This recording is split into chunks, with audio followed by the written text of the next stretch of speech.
Alright guys, so I just wanted to take y'all on a little walk around, show y'all how everything's looking. So, this is that Bermuda turf type tall fescue sod Lesco blend,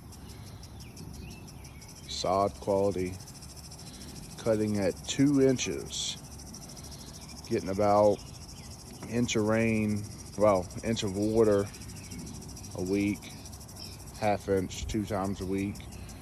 She's looking pretty prime at 2 inches for fescue. Bermuda's starting to show its head, but it's looking good. It's okay, that's what I wanted. Over here, we got Barenberg RTF. And this has been getting watered the same. This is my neighbor's lot over here. Cutting this at my top notch, which I think is right around 3 1/4 on my Husqvarna tractor. And honestly, to this bush is my line, but I'm just keeping it the same height just to make it look all good. She ain't got no burn spots or anything like that. Hers looks really good.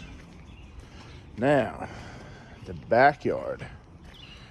Her backyard has 0 irrigation. I've never put a drop of water on this backyard, not even when I seeded it. Never put a drop of water on it, not even when I seeded it.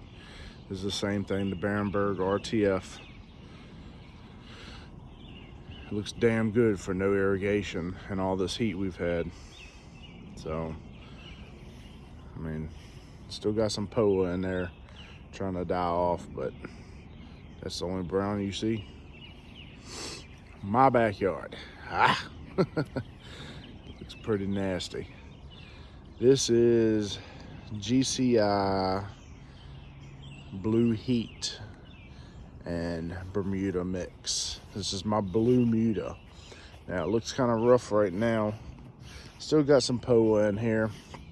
It's dying off, but it looks rough right now because yesterday I cut it at 1.5 inches with the rotary, just to be able to start cutting it at 2 inches. I was cutting it at 2.5. Now I'm gonna cut it at 2 inches.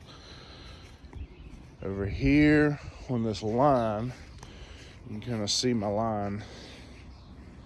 It was pretty yesterday until I cut it all the way down. But this is going to be all Bermuda. I'm gonna let all Bermuda fill in here. My neighbor, he wants me to get it so it all looks uniform. So I'll probably spread a little seed in there this fall or something. But that's gonna be all Bermuda.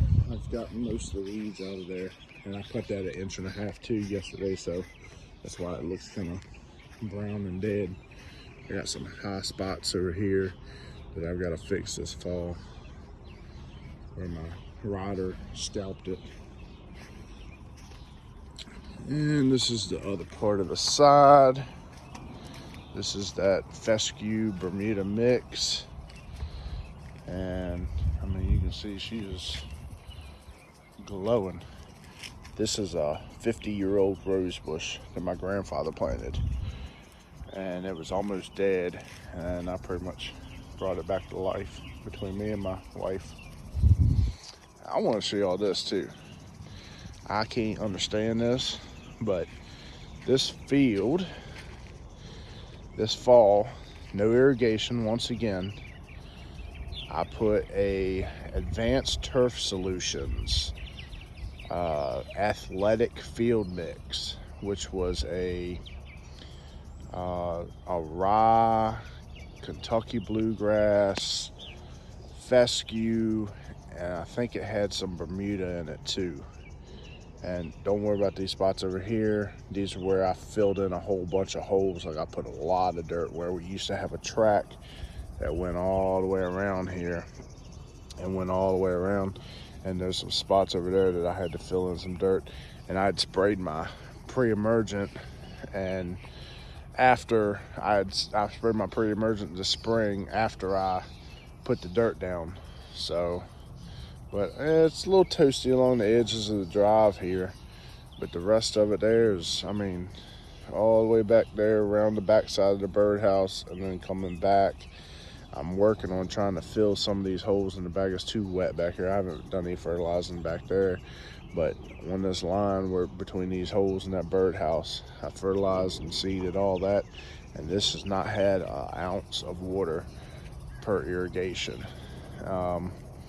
It's all been natural rain and my fertilizer and RGS and Humic 12. And for the temperatures we've been having, I can't get over how good it's been. And yeah, I got some clover. I don't really mess with the clover out in the field like this, although next year I probably will a little bit. But this year it's just been it was just an experiment. I had a little extra seed and threw it down out there, and that's what happened. So anyway, guys, all right, well, that's it.